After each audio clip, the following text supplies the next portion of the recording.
আর অন্তরালে নয়, সামনে চলে এলেন রেখা পাত্র। শুধু এলেন না, রেখার নতুন ইনিংস যেন শুরু হলো একেবারে আক্রমণাত্মক মেজাজে, যে মেজাজে তাকে দেখতে অভ্যস্ত সবাই। সন্দেশখালির গৃহবধূর প্রতিবাদী কণ্ঠস্বর সেদিন কাঁপিয়ে দিয়েছিল বাংলাকে, এমনকি গোটা দেশকে।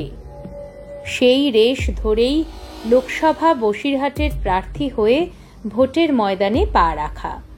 কিন্তু প্রথম অভিজ্ঞতা মোটেও সুখকর নয়। তৃণমূল কংগ্রেসের হাজী নুরুল ইসলামের কাছে রেখা হারেন প্রায় 3,33,000 ভোটে। তারপর থেকেই রেখা নিখোঁজ। বসিরহাটে নেই, সন্দেশখালির নিজের পাত্রপাড়ার বাড়িতে নেই। তবে শেষ পর্যন্ত খোঁজ মিলল। কলকাতায় এক টিভি চ্যানেলের স্টুডিওতে বসে সাক্ষাৎকার দিতে দেখা গেল রেখা পাত্রকে। সেখানে রেখার সেই চেনা মেজাজ। আক্রমণের তীরে প্রতিপক্ষ তৃণমূল তো আছেই, বাদ গেলেন না নিজের দল বিজেপি নেতাদের একাংশ।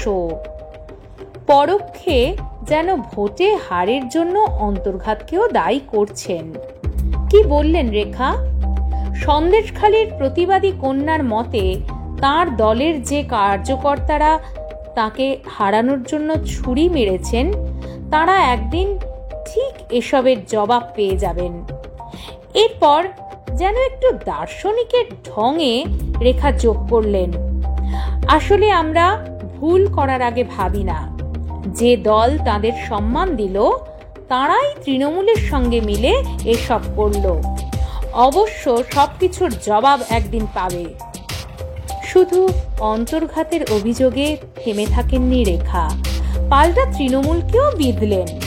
হার মানছেন না। রেখার দাবি, গণনা কেন্দ্রে তৃণমূল কংগ্রেসের দাদাগিরি আর কারচুপিতেই হার তাঁর। রেখার সরাসরি অভিযোগ, লাঠি সোঁটা নিয়ে গণনা কেন্দ্রে তাকে ভয় দেখিয়েছেন তৃণমূলের কর্মীরা। রেখার তোপ থেকে বাদ গেলেন না মুখ্যমন্ত্রী মমতা বন্দ্যোপাধ্যায়ও। বললেন, মমতা বন্দ্যোপাধ্যায়ের দল কারচুপি করে ভোটে জিতেছে। রেখার চ্যালেঞ্জ, মমতার নেতৃত্বে সত্যের পথে লড়ে দেখাক তৃণমূল। অভিযোগ পাল্টা অভিযোগ রাজনীতিতে থাকবেই। তবে এই মুহূর্তের চরম সত্য হলো, রেখা ইজ ব্যাক।